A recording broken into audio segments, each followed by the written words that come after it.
This is a complete guide to become a game developer in under 5 minutes. And be sure to take notes, as I'm sharing some gold here. Don't believe me? Watch this till the very end and you will realize. Step 1. The learning phase. Do not, and I repeat, do not start making the game you want to sell first. You need practice. Learning everything while making your sellable game will take years and years longer than making a few games first and then start on your big project. Why do I need that? Can't I just skip these?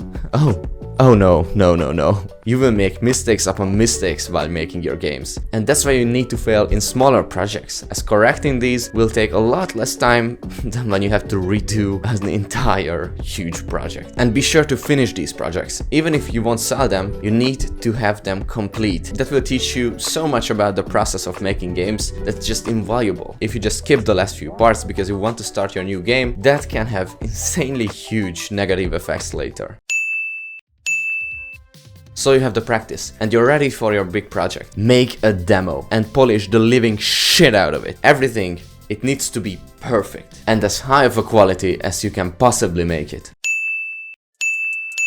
Promote your demo. If no one plays your demo, you cannot possibly know whether people like your idea or not. If you manage to get to this part without spending any money, that stops now. You need to get your demo talked about. So promote it and make a Kickstarter or something like that where you can get something out of the promotion. Because you will need that viewer support and funding while you work on the next few steps. But I'm not just going to tell you to promote it without telling you the best way to do it. Find YouTubers that play the kind of game you're making. Variety gamers might seem like a good idea, but if you find YouTubers in that niche, their audience will already be looking for these kind of games, so you have a lot more luck in getting viewer funding and getting your game talked about. Start with smaller YouTubers. Huge YouTubers might ask for a lot more money per 1,000 views. Once you made the deal, if their videos blow up, you might never be able to play them. After this, check out all the feedback you get. That's very important information. What people liked about your demo and what people didn't. And do not spend the money you gained. You have to reinvest every penny for the next step. Hopefully you have reached your Kickstarter goal, or you have made enough money to continue on your project, and it's now time to spend it. But how should you spend it? Well, my advice is not to buy assets, but to hire freelancers that help you make the game. This way you have a lot more control on how your game turns out. But don't spend every penny, as you will need some of that remaining money for the next few steps. Also, remember how I told you to polish the demo as best as possible? Now you have to do that for your whole game. It cannot drop in quality. Your game cannot be any less perfect than your demo. If you do that, you will betray the people that helped you, and that's not what you want. So, your game is ready to release. Well, now it's time to promote. Do that for 2 months before you release the game. You can use the same method you did to promote your demo. But do not forget to make a Steam page. This way, you're not just empty promoting, but you're allowing people to wishlist your game. If you manage to collect enough wishlists, once you do release the game, everyone that wishlisted your game will get a notification that the game is ready to buy. And you cannot mess up this opportunity. Another advice I could give you is 1 day or half a day before you do release the game, give access to streamers to play your game. This way you can build up a hype around it just when you're about to release it, and that's the most important.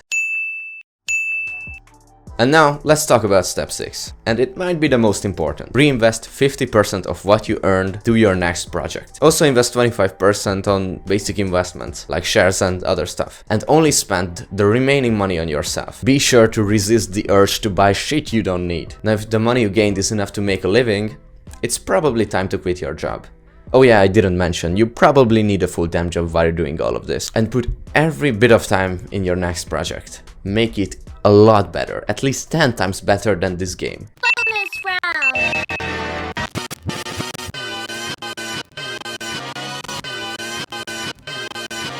And be sure to take notes.